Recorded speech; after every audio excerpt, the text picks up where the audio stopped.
Yeah, Mo. And we back again. Today we're gonna be doing a reaction to the Family TV, talking about the youngest, deadliest war in DC. Let's get into it. Nobody wins when the family feels, but my But you let him get mad. That's right. I do some shit I ain't never seen. Oh, you can bring whoever. And you know me, I'm not running from nothing. I'm not running from nothing. And I don't need no knife. I don't need my knife. I don't need my knife. I got my... Man, I'm not gonna lie. Off Bucks. I'm feeling like that's a Southeast hood. She giving me Southeast hood vibes. I'm from the South Side myself, so you know what I'm saying. Got about 50 motherfuckers come outside to watch a fight and shit. Hey, things different in the city nowadays, man. I'm not even finna lie to you. My hands and I ain't running from nothing. yeah.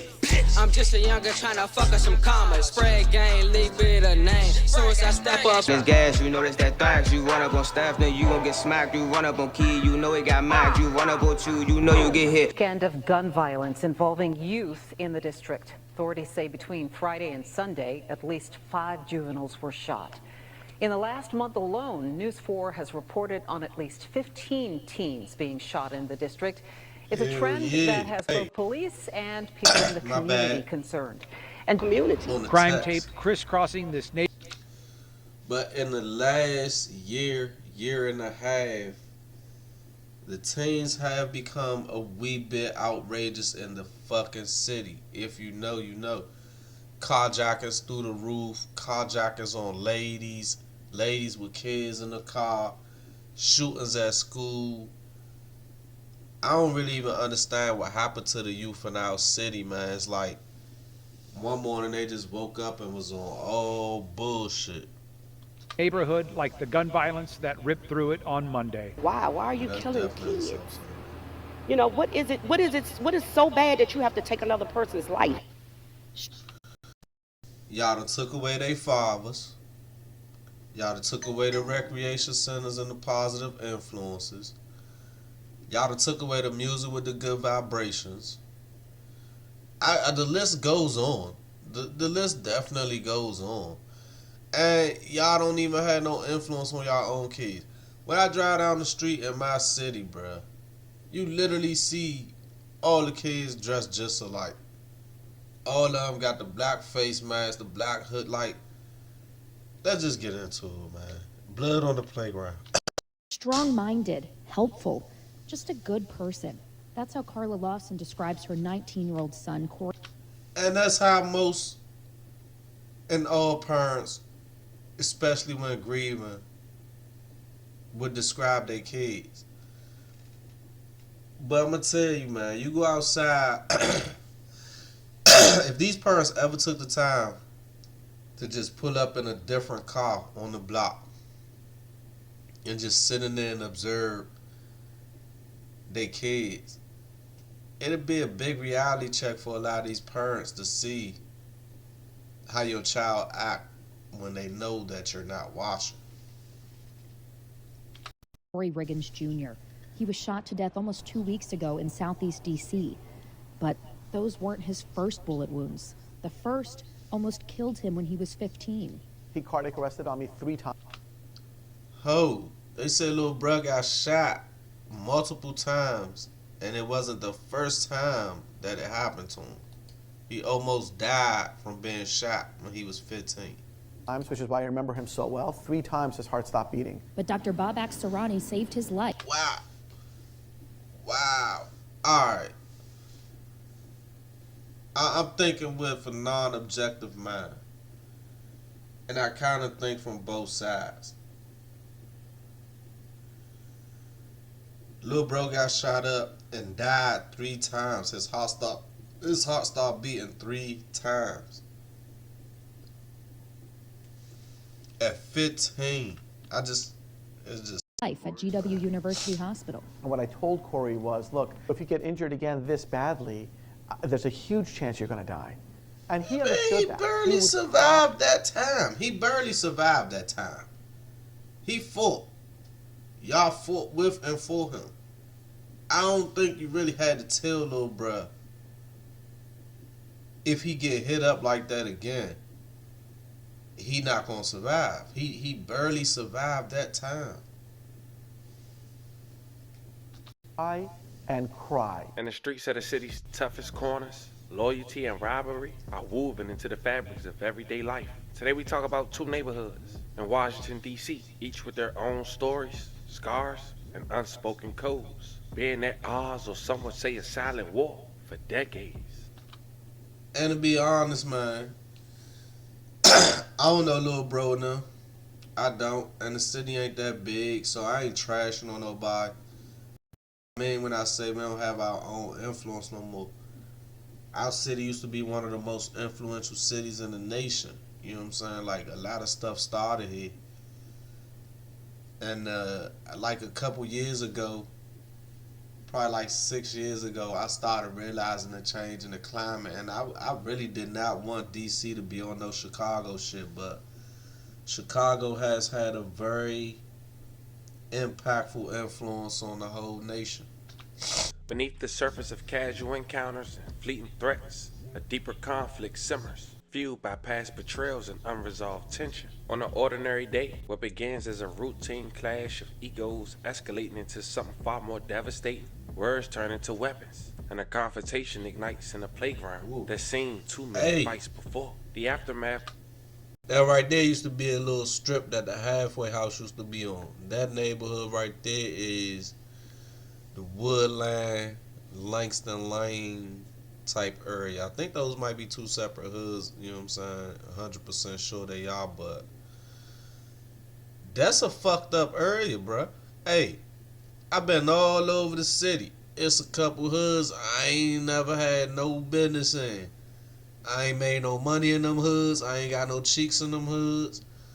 I don't particularly swing through them hoods like that, you know what I'm saying? This is one of them hoods, long story short.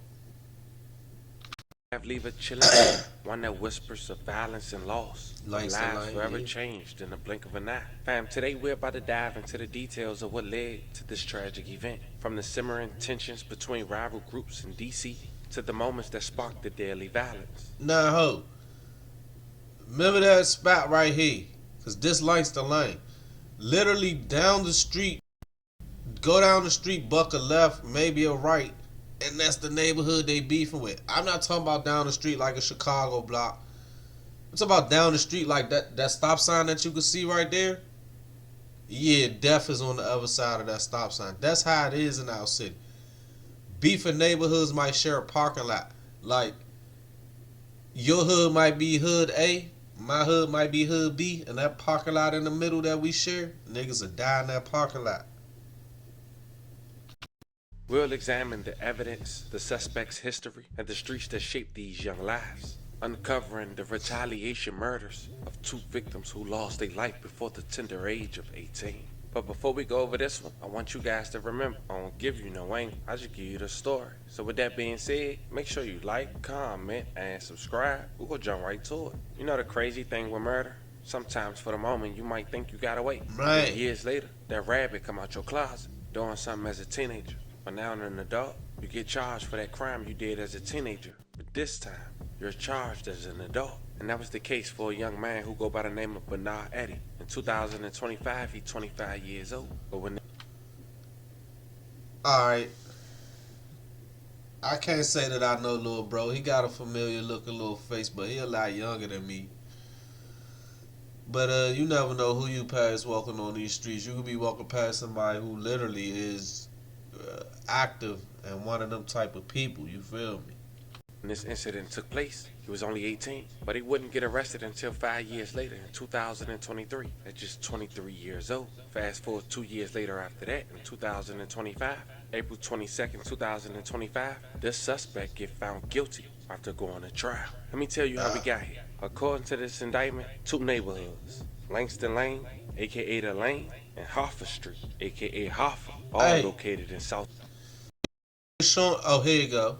That little straightaway they was just showing where I said that was the halfway house.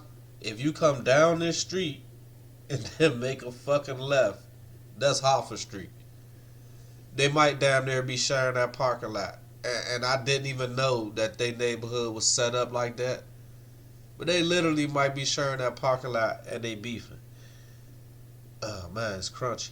Southeast of Washington, D.C. It all started on Tuesday, September 10th, 2019 at around 12:12 a.m. Members of the Metropolitan Police Department, 7th District, were patrolling the area of 3000 of 24th Place in Southeast when they heard multiple gunshots. Shot spotters detected the sound of 9 gunshots in the area of 3011, 24th Place Southeast. Officers responded to the area and located a juvenile male victim on the south side of 3017, 24th Place Southeast, suffering multiple gunshot wounds to the body. The victim was unconscious, but still breathing. Later identified as Stefan Brake, born August 11th.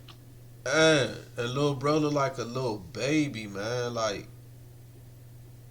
damn, Slim.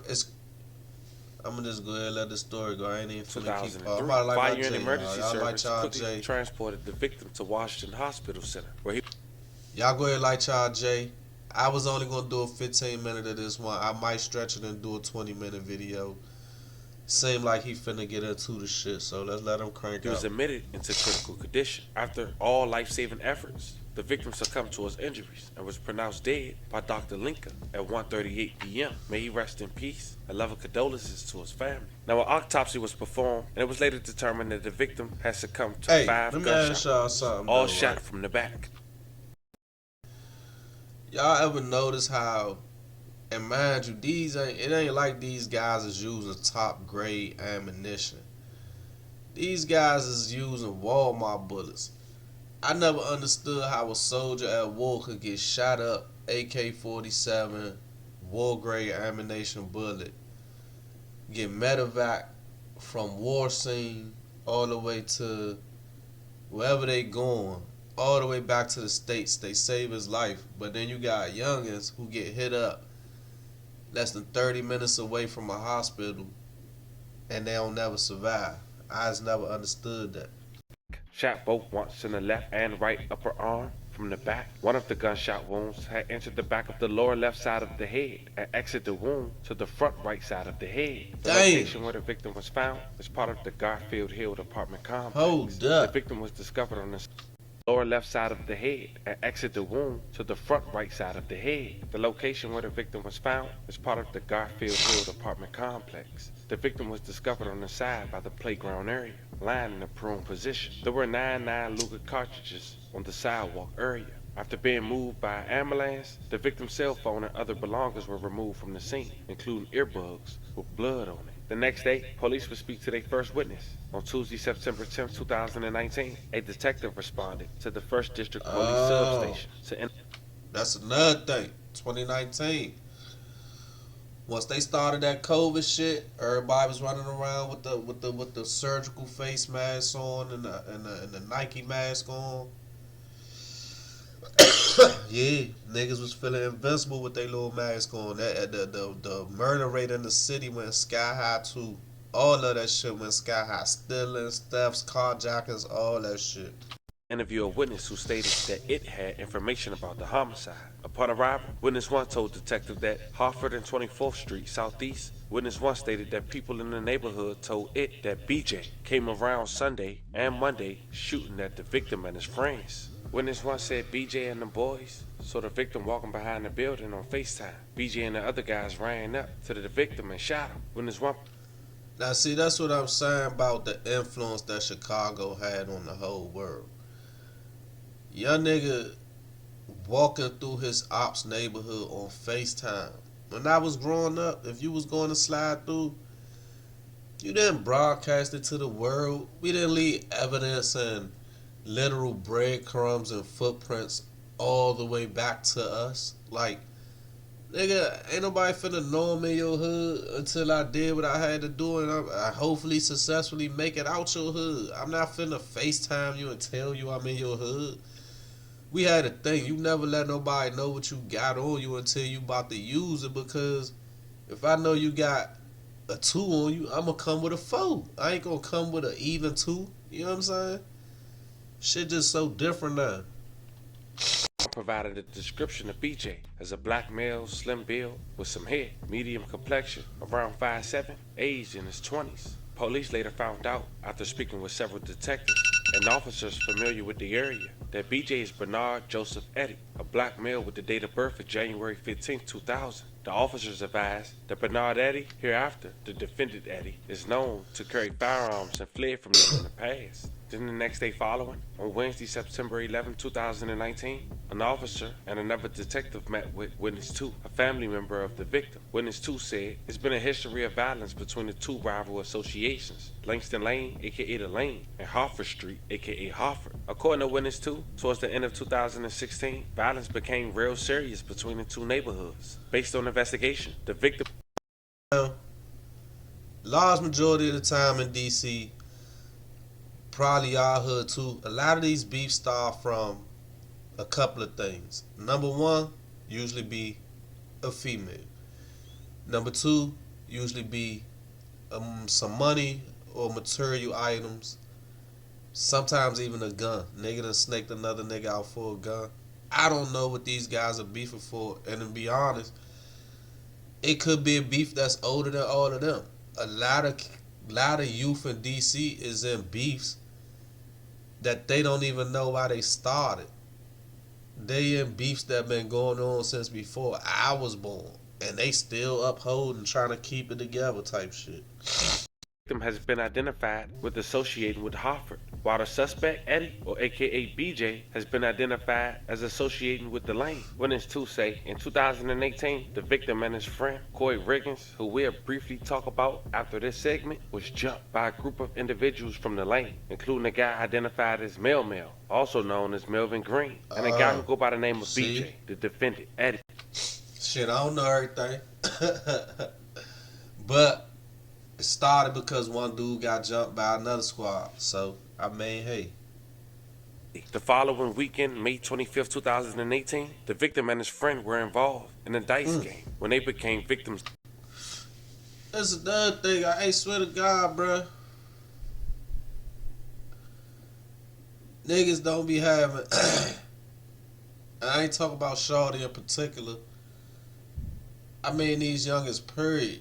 All across, like Memphis. Niggas be having guns that's worth $2,000-$3,000 and be like little ass kids, little dusty ass kids with they ass hanging out their pants and dirty boxers on and shit. Like, how did you afford this? We didn't have that type of artillery when I was growing up. The type of shit y'all be having now, we didn't have that growing up, man. Like, if you had something that held 20, you was kind of like one of them men, you know what I'm saying? Now, your shit hold kind of like 10 down. You got to go, it's fucked up. Of a shooting. Witness 2 heard rumors that someone named Crip and someone named Quan may have been the shooters, but nothing was ever confirmed. And before we continue, I want to point out something with the victim's friend, Coy Riggins, who allegedly also represents Harford. He was only 19 years old. He passed away 2.5 years ago, back on November 27, 2022. But he have a sad story, man. He was shot 4 times in 4 years. Man. Why? Is that serious, young? This to the parents, mothers and fathers. And bro was 19, so it really ain't but so much parents can do after a certain age. Especially in the city, you hit like 14, 15, and you already got some outside experience. The parents kind of really much give up on you. As long as you make it home safe at night, they don't really care what you do during the day. You know what I'm saying? But that's crazy, man. That's crazy. 4 times in 4 years. So once he hit like 14, 15, he just been outside thugging so hard that he got shot once a year for 4 years straight until he was killed. Y'all couldn't move him. No uncles, no family outside the state, somewhere else he could go just to have a chance to live. I don't know, man. May he rest in peace. I love and condolences to his family. Strong-minded, helpful, just a good person. That's how Carla Lawson describes her 19-year-old son, Corey Riggins Jr. He was shot to death almost 2 weeks ago in Southeast D.C. But those weren't his first bullet wounds. The first almost killed him when he was 15.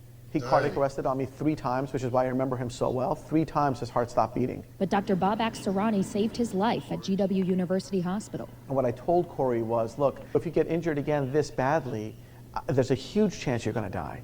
And he understood that. He would cry and cry. He says he and his dad tried to connect Riggins with resources to get him out of D.C., but it didn't stick. Man. And at 19, he became... Man. Goodness gracious, man. Became D.C.'s 188th homicide this year. So I was really, really sad, but I wasn't... Y'all be saying this place that bad. I don't want D.C. to be the murder capital. I'm not one of those bloggers that's going to get on here and fake like, yeah, my city the toughest, da-da-da-da-da. But let me say this. You could fit D.C. into Chicago about 6 times. If we got 188 murders and we that small, imagine if we had the population or the size or even the lackadaisical state gun laws that you other states have. Everything that go on here is federal. We'll get back to the video. Surprised at all. And the fact that I wasn't surprised made me even more sad. His and other trauma centers recently studied how often young people are shot multiple. The doctor who saved his life was not surprised to hear that this young man had been killed. That says a lot. Times. The good news is the Corey Riggins story is somewhat rare. The bad news is it is not 0. It's nowhere near 0. It's 7%. Dr. Sarani believes trauma teams in the city need to focus more energy on the current intervention programs. Because these programs actually work. For some, if not for Riggins. I still, like as we sit here today, have a picture of him on my iPhone. I've had it since the moment I met him. His mom misses him too. She's pleading for violence to end, saying there are a lot more Coreys out there. Dang. Now, Dr. Sarani says that study that he mentioned, where they're looking at how many times people who are shot once get shot again, is under review right now. We'll share it with you once it's published. And I spoke with Riggins' mom yesterday. She said his funeral is going to...